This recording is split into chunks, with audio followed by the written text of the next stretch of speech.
La Vire est une voie de communication naturelle qui a été classée comme voie navigable en 1835. Il prend sa source au pied de la butte Brimbal à Saint-Sauveur-de-Chanlieu. La longueur de la Vire est de 128 km et elle se jette dans la Manche à Isigny-sur-Mer, dans le Calvados. La Vire a été utilisée au Moyen Âge pour transporter du sable, gravier et des matériaux lourds, pierres, meules de moulin. Par la Vire s'effectuait également l'approvisionnement de Saint-Lô pendant la guerre de Cent Ans. Le barrage de Porébé et l'écluse des quais de Vire ont été aménagés entre 1833 et 1839 et la construction du canal s'est poursuivie de 1848 à 1861 de Saint-Lô à Pont-Farcy, à la frontière du Calvados. Donc autrefois, la Vire servait à transporter de la vase, mais pas seulement, des matériaux de construction aussi et des aliments également. La plage verte a été créée au début des années 90 pour permettre à l'extension du port et a pris l'ancienne plage artificielle Napoléon.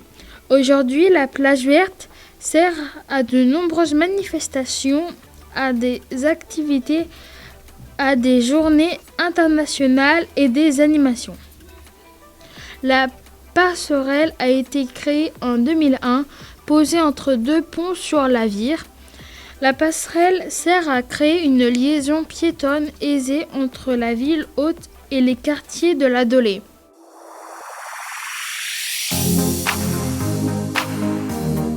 L'île Mosselmann se situe devant le cinéma de Saint-Lô.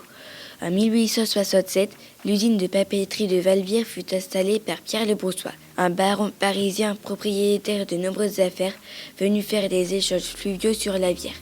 À cette époque-là, elle produisait énormément de papier et était très prospère. En 1930, l'usine fut détruite par un incendie qui n'a pas pu être éteint à temps. Il ne reste aujourd'hui que l'une des cheminées de 20 mètres de haut comme vestige de l'ancienne papeterie. L'île Mosselmann est devenue un parc d'exposition touristique. L'île Mosselmann appartient maintenant aux Salois car elle a été rachetée par la ville en 2000 pour devenir une place publique de la ville. Aujourd'hui, les activités sont des promenades le long de l'île Mosselmann, des parties de pétanque sur les terrains libres d'accès, ainsi que des expositions artistiques saisonnières. Il fait donc maintenant partie de l'histoire de Saint-Lô et de son patrimoine.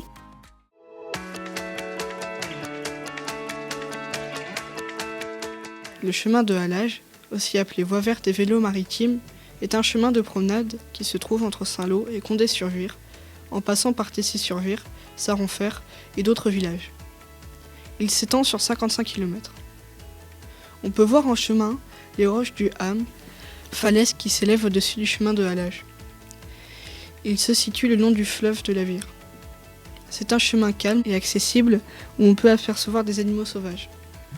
Le chemin de halage a été à un long moment une voie de communication de marchandises, chemin destiné à ce que des chevaux ou des hommes remorquent un bateau jusqu'au quai, avant que le chemin de halage soit rétabli. Il a été achevé pendant l'été 2004. On peut s'y promener, à pied, à vélo, à cheval, mais aussi en canoë-kayak sur l'eau.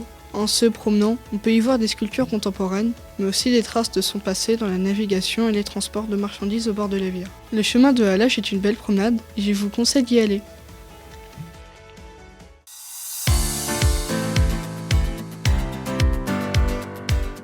L'été dernier, la pollution de la Vire a fait naître de l'inquiétude auprès des pêcheurs.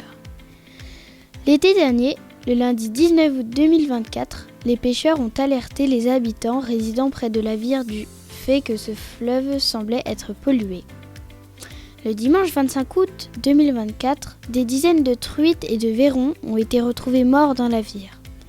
Les pêcheurs suspectent un déversement toxique près de la rue de Billard, à côté d'un escalier qui descend dans le cours d'eau. Cette pollution a été qualifiée de catastrophe écologique par les passionnés de pêche. D'énormes conséquences ont suivi. Suite à cette pollution, on calcule au moins 7 tonnes de truites qui ont péri à cause de ces déversements toxiques. Le 17 septembre 2024, Jean-Marc Fondeux, président de la Gaule viroise, a dénoncé la pollution causée par la vidange du bassin de l'Écluse. Comme tous les cours d'eau, la Vire présente des risques de pollution, avec 2461 fosses septiques dangereuses pour la santé et l'environnement. Il est aussi fortement déconseillé de se baigner dans la Vire en raison de ses forts courants et de la qualité de l'eau. Il y a aussi beaucoup d'incivilités.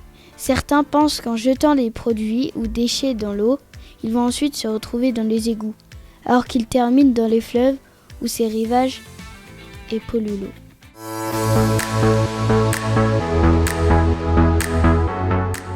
Le tir sportif a été créé le 3 avril 1369 par Charles V en pleine guerre de 100 ans.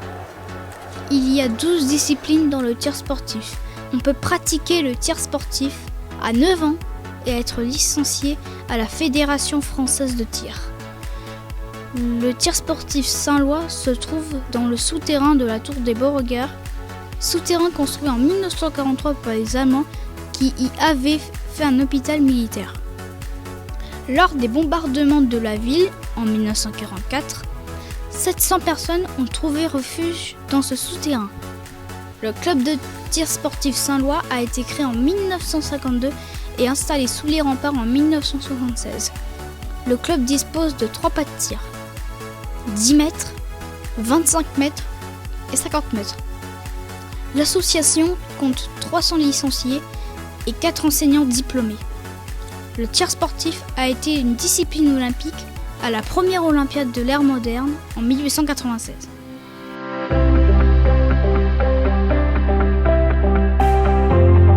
Moi, c'est Morgane Vimont. Donc, je travaille au service intendance au collège Louis Pasteur. Être une secrétaire d'intendance, donc, c'est s'occuper de la gestion financière et matérielle de l'établissement. La rigueur, le secret professionnel, avoir le sourire aussi, je pense que c'est important, ça s'entend au téléphone ou ça se voit, hein. Donc oui, c'est important.